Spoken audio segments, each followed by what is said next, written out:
Hello everyone, welcome back to part 4 of the Day Trading for Beginners mini-series. In this playlist, we're going to answer a lot of the questions that newer traders or inexperienced traders might have when they're first entering or coming into the market. It's always good to do a lot of research before you dive into anything that you want to commit to full time.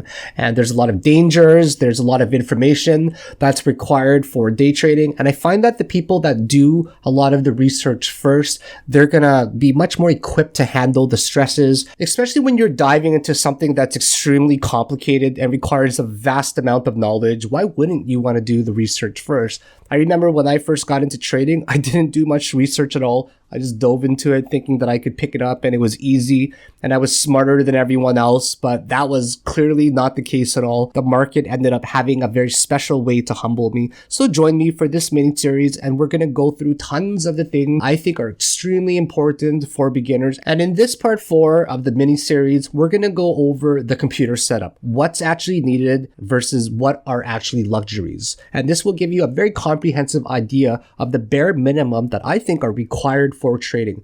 So let's get into it. I'll be spending a lot of my time looking at the computer and showing you guys what I have, and then we're going to compare it to what's actually needed for the majority of people. So first of all, for myself, the reason why I need an intricate setup like this is because I produce a lot of videos and I like having a lot of monitors so I don't have to switch back and forth. Some people don't really care about switching back and forth and tabbing and they're okay with that. Whereas myself personally, I think I've been doing this long enough to have the luxury of sticking to multiple real estates. We're going to go over what I have each part one by one, and then we're going to talk about what's actually needed for the majority of people out there. So the first thing I'll start off with is the peripheral, which is a mouse. The mouse that I have is the Logitech MX Vertical. And the reason that I have this mouse is because I used to use the traditional mouse where you would hold it from the top. And after 25 years, I developed massive pain and tennis elbow to the point where I couldn't exercise and I couldn't hold up heavier dumbbells. So I decided to go with the MX Vertical mouse.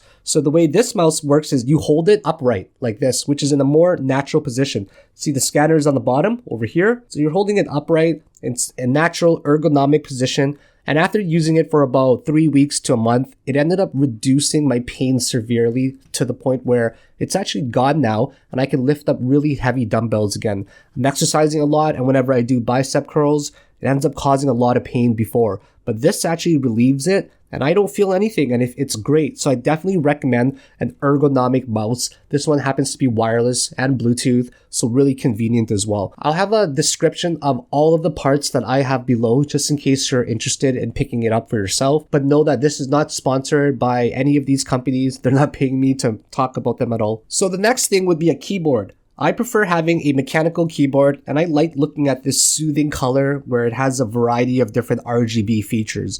Not everybody needs it. You can get away with a basic mouse on a laptop or any keyboard whatsoever. You don't need something. This is more of a luxury versus a need. The mouse, I would say this is a need. You need something that's going to prevent pain long term, especially if you're going to be on the computer for 8 to 12 hours a day. The keyboard, complete luxury. I happen to like one that has a keyboard scroll on it and all the fancy RGB. And also these shortcut buttons on the side, they help me with my macros for when I reply to people on Twitter or on Discord. So beautiful keyboard, relaxing RGB type of lighting, and that's what I like. And this right here is a luxury versus a need. The microphone, okay? I've got a full Blue Yeti setup here, and this one comes with the Blue Yeti microphone, comes with I forgot what kind of pop filter I have, and a blue extension as well. It's a really nice boom mic, so whenever I'm not using it, I'll do that, I'll move it away, and when I'm using it, I'll bring it back. So it's actually not in the way, and this is more of a luxury. And if you need a microphone, you don't actually have to invest in something like this.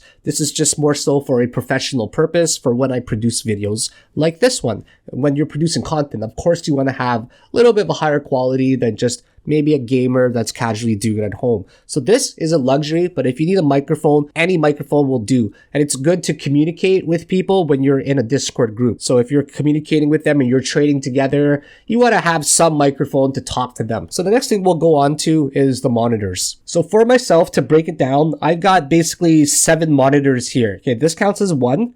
This counts as 2 total because they're split up. And this counts as 4. So I have 4 different zones. I'm using a tool by Microsoft called Power Tools. And within that, they have something called fancy zones. So you can take a big monitor and you can actually partition it. And when you partition it, it breaks down the zone so you can easily move things. Just to give you guys an example of how it's done here. Okay, so this is the screen that you see here. And then do you see how the orange is highlighting? I can move around the screen and it snaps right away. So the way that I have this set up is it's a 55-inch LG G2 OLED. I used to try using LEDs before or QLEDs. I didn't like them too much compared to like a high-end IPS or an OLED. Now this is actually a TV that I'm using. And OLED TVs can be used for a monitor and they're great contrast, great brightness, vivid colors, great on your eyes, refresh rate is phenomenal. The only problems with OLED is it can cause burn-in when you have something static on the screen for a long period of time. On the TV itself, it has this feature where you can scramble the pixels so it doesn't cause any burn-in over a long period of time. But other things that I do to prevent this burn-in is when I'm not using it, I turn off my TV right away.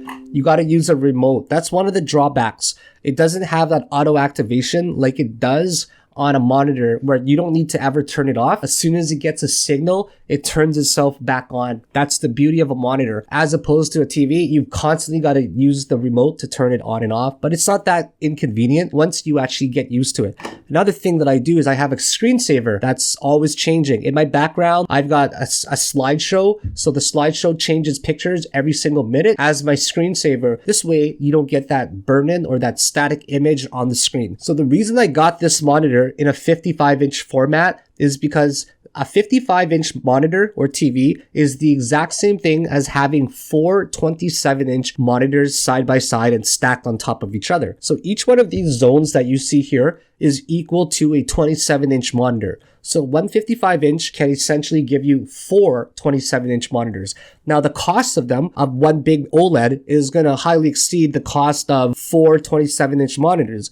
You can get 27-inch monitors for well under $200 nowadays for a fairly basic and decent one. But if you want to get a high-end OLED, a G2 like this one for example, this will run you for at least $2,000. But the main reason I got it is because I also play games and I watch movies on it as well. So the way that I have this monitor set up is like this. This bottom one right here, the bottom left, is used for my main technical analysis and also Binance trading. I also use it for surfing the internet for whenever I need to use the browser. So that's critical for me to have. The one on the bottom right over here is always used for Bitcoin. It's got a chart up of Bitcoin at all times, no matter what. The reason I have it up there is because when I'm trading on the bottom left monitor, and if Bitcoin's volatile, I need to know what Bitcoin is doing if I'm trading an alt, because Bitcoin will always affect every alt that you're trading in a volatile market. When you're in a bull market, you're always going to be looking at Bitcoin. No matter what coin you trade, you look at Bitcoin. If Bitcoin is moving and it's very volatile, it's going to affect the coin that you're trading. So here is my main technical analysis, Binance trading, surfing on the internet, going to websites that I need to. That one there is for Bitcoin only. And the top right, that needs to be on 24/7 and never changed. And that screen right there is for my crypto scanner. I always filter through it, and I'm using an extension called iMacros with scripts that I programmed that cycles through the filters that I have. And once these filters are cycled, it's going to notify me right away if there's something that's popping up on my watch list. So that's critical for me to have on there, can never be changed. This one here, whenever I'm trading a coin, I'm always going to have it on 2 different time frames. If it's an extremely volatile coin in a bull market, or if there's a big drop, this one here is always going to be on a 1-minute chart or lower. So maybe it's a 30-second, maybe it's a 15-second, maybe it's a 1 minute. And then I'll switch back and forth to Binance on this screen only. And then that one, I'll have it on the higher time frame, such as maybe a 3-minute or a 5-minute, depending on what I need. So it's crucial for me to have this setup. And this one over here is always going to have my file explorer or my social medias up. So social medias like Facebook, Instagram, my emails, because I communicate quite often since I do have a Twitter, a YouTube, and a Discord group. So it's important for me to communicate with people and customers in general and followers. So this one needs to have my file explorer. I'm always constantly sending people things as well. And also I need it for when I'm editing my videos in Adobe Premiere Pro. And this one here, the top part is dedicated to my Discord group. I always need to know what's going on with the Discord group. They're a vital part of my day-to-day. I'm always communicating with them, posting. So information needs to be exchanged without alt-tabbing back and forth. Now, is all of this needed for the average person? Absolutely not. But is it needed for myself? Yeah, I need all of this to function properly. Now, as for monitors for you guys, what I recommend always is at least a 24-inch to a 32-inch. If you have a laptop, I would recommend to get a monitor like a 24-inch so you can have a second display. If you have a desktop, dual display, super important. Over time, as you gain more knowledge and your multitasking skills increases, you're going to want a second monitor. Shift tabbing, alt tabbing, back and forth between applications, it's not the most convenient thing, especially when you're day trading or you're scalping and time is money. You can't spend your time going back and forth to applications. It just doesn't work. Any professional trader that tells you they trade literally on just one monitor, they're probably not doing it well, and they probably haven't reached the type of successes that other people have reached before. If you're trading on only one monitor or a laptop, I highly doubt that these people have access to information that quickly, because you need a lot of information as a day trader. Swing trading is different. You can use one monitor, in my opinion, because you're not going to make as many trades as often, and you don't need instant information right there. And especially for investing, you could do that on your phone. As you go higher up in terms of from scalping to normal day trading to swing trading to investing, you require less time, less multitasking skills, so you don't need access to as many monitors. As for day trading and scalping, you need information to come in quickly. Day trading involves a massive combination of multitasking, and the quicker you get information and you can process it, the quicker you can make decisions. And the last thing you want is to add stress to your trading. If you've got to alt tab over 10 different windows or applications opened at a time on one monitor, it's going to cause a lot of stress, and you're going to spend more of your time multitasking than what you actually need to do. The minimum for a desktop, whether it's a Mac desktop or a computer, PC, you need 2 monitors. As for a laptop, I highly recommend to get a second monitor to add to the main one that you have already. And it's always good to have, for example, a mouse and a keyboard for your laptop as well.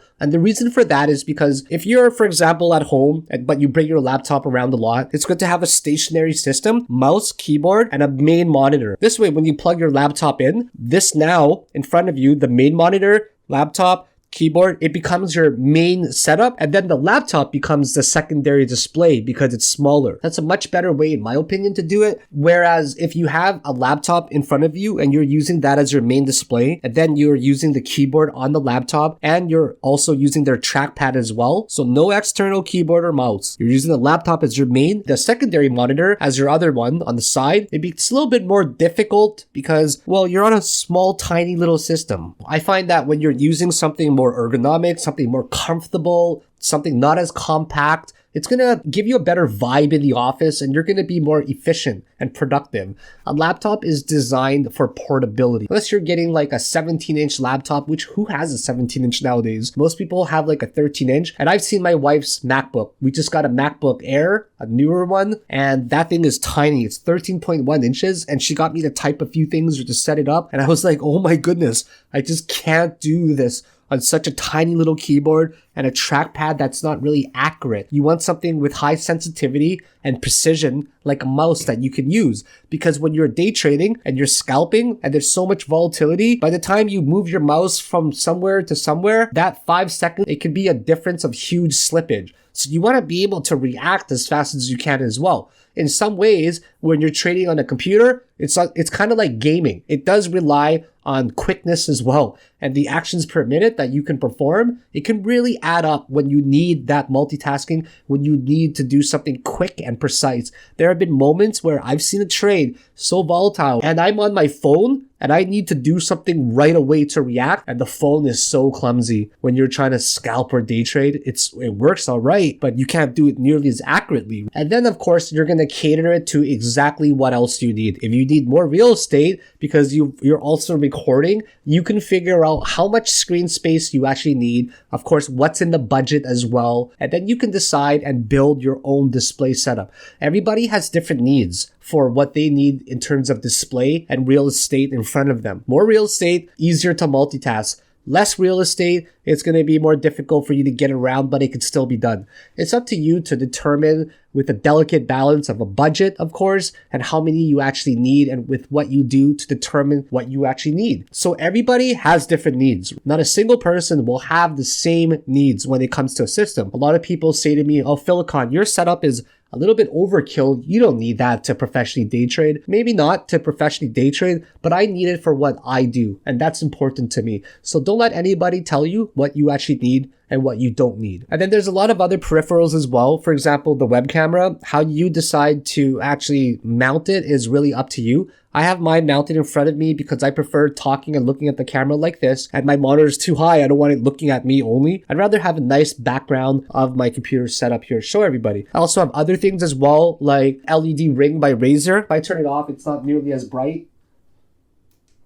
You can see the color difference right away. So turning it on, it gives more of a professional look, gives the right ambience, especially when I'm recording at night. I don't need to worry too much about the lighting, and that's important to produce higher video qualities, and that's up to you. As for speakers, I've got fairly basic speakers. It's the Logitech G560, nothing too fancy, just a pair of 2.1s, which is 2 speakers, one on the left, one on the right, and the subwoofer as well. One thing that I really recommend to everybody when they're trading at home is this right here.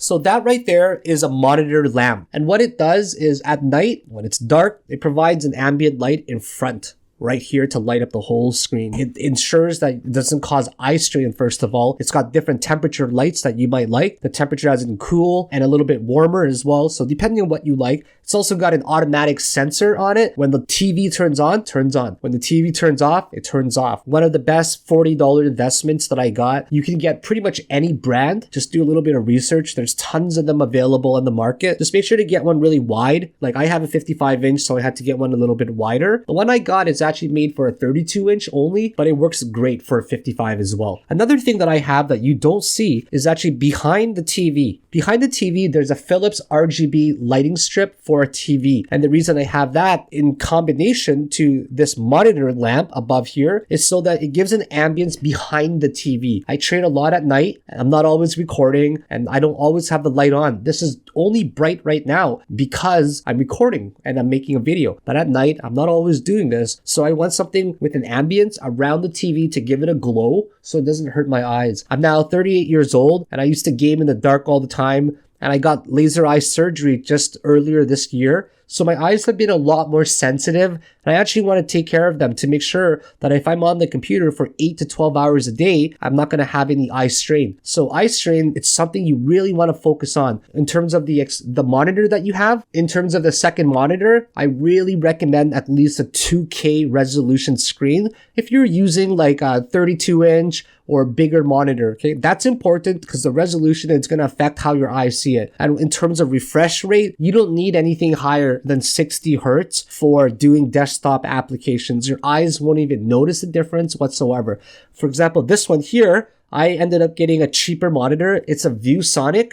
It's got a 2K resolution, and it's got an IPS on it. So for eye strain, it's great. There's none whatsoever, and it's 60 hertz only. Got this one for maybe $200, $220, perfect 32-inch that's inverted sideways, and I don't need it because I'm not doing anything extravagant like on the main monitor. It's basically just for text and reading often. It's barely changing, so I didn't need to invest in some crazy OLED 32-inch that would cost me triple the price. So it really comes down to what you're using it for. But I would recommend the minimum 2K resolution for a 32-inch. If you're using a 27-inch, you really don't need 2K. 1080p is fine. So if you look at this monitor here, the whole monitor is in 4K resolution, but each section that I'm using is actually 1080p. 4K is double the width and double the height in terms of the resolution of a 1080. But because I'm using only a section of it, this is actually only 1080p resolution. If I use the whole thing, then it would be 4K. How would it be condensed? This right here, it's more than enough 1080p, 27-inch. But if you're going bigger, 32-inch, get a 2K. It's really, really going to help you. 4K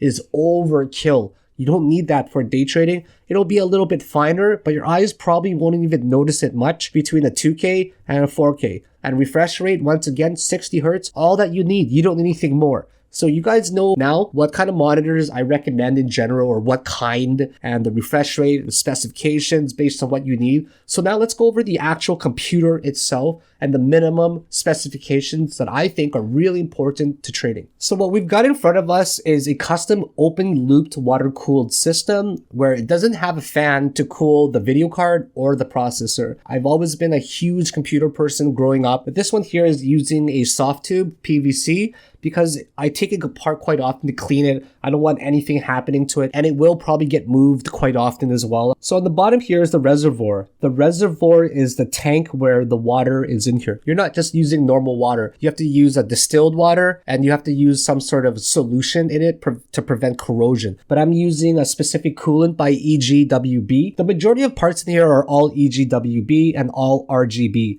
So I've got the reservoir here, and the reservoir, first of all, pumps to the radiator.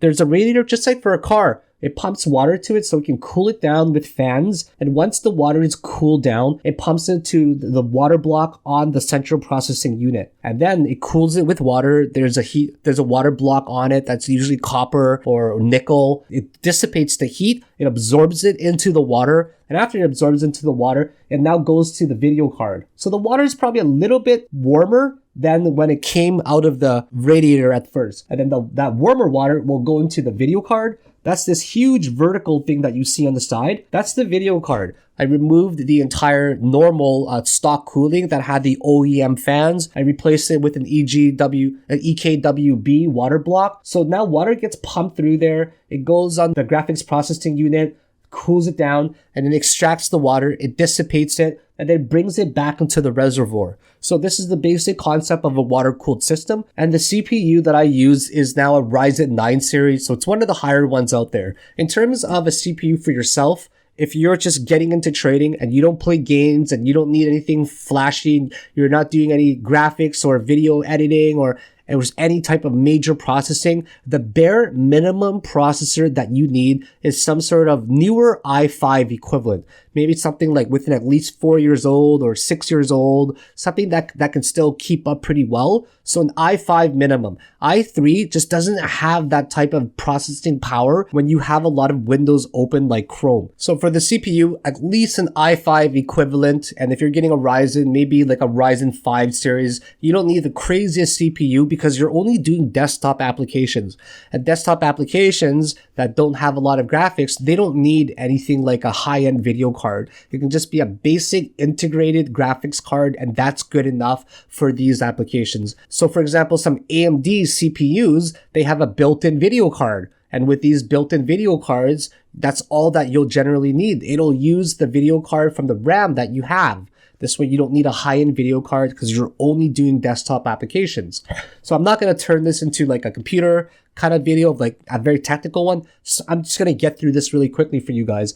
The RAM, the minimum I recommend for RAM is at least 8 gigabytes. 4 will be very frustrating. 4 is the minimum that you need just to run Windows 10. And if you want to run more than that in a very effective way and you want to multitask, you're going to need at least minimum 8. Although I highly recommend 16 gigabytes. For myself, I need 32 because I've got so many things open at all times. And the last thing that I want is to have lag. Lag can be detrimental to day trading. I don't want that freeze for 15 seconds or for even 2 seconds. If there's lag, when I'm putting in an order, for example, I might wonder if it's me or the computer or the exchange, and I don't know. So I might put in a double order by accident. And if the double order goes through, that's not something that I may want to do because I do use that quick trading on Binance. You just click on it once and it just buys your position. So the last thing you want is to have a mistake because of lag. So video card, bare minimum is just integrated, good enough. You don't need a good one unless you're playing games and doing things outside of trading. For CPU, at least an i5 equivalent. For RAM, at least 8 gigabytes. That's the minimum of what you need. So I think we've pretty much gone over everything. And the last thing I wanted to talk about was a desk and a chair. So the desk that I have is 220 centimeters long. It's solid pine and it's 110 centimeters deep and it's height adjustable. So you can actually raise it and lower it. But I've actually never used that feature one time. I thought I would use it, but the reason I don't is for 2 reasons. One, I've got too much stuff on my desk over here. Have you noticed? There's a lot of things on my desk and I don't want it moving around. I want it to be stationary. If I had a smaller desk, maybe I would use it more often. I got it because I want it to be healthy and stand up. It always increases productivity based off of research. But when you've got this monster, you really don't want your desk going up and down. To counter that, my productivity, because of the lack of exercise, under my desk, I actually have an elliptical. And it's a mini under the desk elliptical that allows you to exercise. So using this every day, I still burn at least 100 to 150 calories depending on the setting. So you're just sitting here and you're just cycling away. It's a great way, if you're sitting here anyways, to actually use something under the desk to stay healthy. I've been trying to lose a lot of weight. Turkey has brought on a lot of good food, not good for me. So over the past month or two, I've been exercising a lot, lost 20 pounds, feel phenomenal. Still a lot of ways to go, of course. And the second thing I'll talk about, and lastly, is the chair. I recommend getting something that's ergonomic. It can, like, for example, this chair that I'm using, I'll just get up quickly for you guys. This chair that I'm using, it's got a headrest that you can adjust. Can you see it? It's got a headrest. You can adjust up and down, back and forth. You can adjust the lumbar support on it as well. And you can adjust the tilt of this over here. You can adjust the tilt of the chair. You can adjust how deep the chair is. You can make it go further or back. So it's a fully adjustable ergonomic chair. And I think that's really important to have a chair because you're sitting on it all day, right? Sitting on it all day. And this is more of a need than a luxury, in my opinion. You don't want to have back pain as you get older. Trust me, I started to have back pain because I was using cheaper chairs, but now it's great. This chair that I use is sold from America. And just to be clear, they're not paying me anything for this at all here. So I just want to show you guys it because I love it. So this one right here is the Ergo chair. It goes for $449. Usually it's about $500. But if you don't live in America or Canada, it's going to end up costing you a lot. I ended up getting this chair for almost double the price after shipping and paying for all the duties. So might not be the chair for you, but for under $1,000, it's definitely one of the best chairs out there.